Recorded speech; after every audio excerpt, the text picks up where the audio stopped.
जय जोहार संगवारी हो, कैसे हो आप मन। आज बात करते हैं ना हमारे छत्तीसगढ़ के एक ठन गाना सोन के नकली, जिन गाना है ना हमारे छत्तीसगढ़ में अभी बहुत ही ज्यादा वायरल होता हबे। हो ही गलो कैसे नहीं यार, गाना जबरदस्त हबे और ये गाना के कॉन्सेप्ट के बात करबे ना तो बहुत जबरदस्त हबे। हमें ना दो शादीशुदा जोड़ा के नोक झोंकला दिखाया गया हबे, जी बहुत ही सुंदर हबे।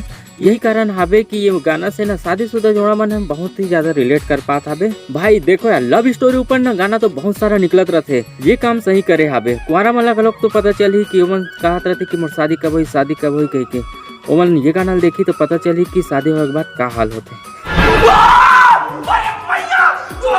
देखो यार, ये गाना में ना पति पत्नी के बहुत अच्छा नोक झोंक दिखाई गया हबे। एक पल में हंसी, एक पल में गुस्सा, कभी खुशी कभी गम। क्या बात, ये दोनों जन ला देख के ना सच में लगते कि ये दोनों जन पति पत्नी हरे। अब हरे की नहीं वो तो पता नहीं, काबर ये दोनों के रोमांस बहुत ही जबरदस्त है। और ये गाना में सास बहू के खट्टा मीठा नोक झोंक घलोक दिखाई, जिनसे ये गाना है ना कंप्लीट फैमिली ड्रामा फील होते हैं।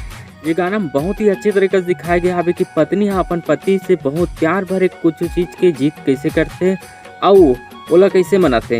ये सब चीज ला ना ये वीडियो में बहुत ही अच्छा तरीका से दिखाया गया है। ये सब चीज ला देख के ये तो पता चलता है कि हमारे छत्तीसगढ़ में ना क्रिएटिविटी की कमी नहीं है कि का चीज दिखाना है और का चीज दिखा के का फिर कराना है। देखो यार, ये गाना की बात करबो तो ये गाना लगाया है डेमन सेन, कंचन जोशी और ये गाना में म्यूजिक दिया है मनोज यादव। बहुत ही अच्छा म्यूजिक आवे। और आप मन ला ये गाना के स्टार कास्ट के रूप में देखे बार मिल जाये जीतू दुलौरा, शालिनी विश्वकर्मा और होमेश साहू और हर्षिता जया, जिन मन ना ये गाना में अपन एक्टिंग के दम पे चार चांद लगा दे। अगर आप मन ला ये वीडियो कैसे लगी, अच्छा लगी तो लाइक कर दो, कमेंट में बताओ कि क्या चीज अच्छा लगी। और अगर आप मन मूवी सॉन्ग से रिलेटेड कुछ और वीडियो देखना चाहता हो तो अगल बगल में शो करत हो देख सकते हो और चैनल में जाके लोग देख सकते हो। चैनल आप मन सब्सक्राइब कर दो। तो चलो आप मन से मिलते हैं कोनो और वीडियो में।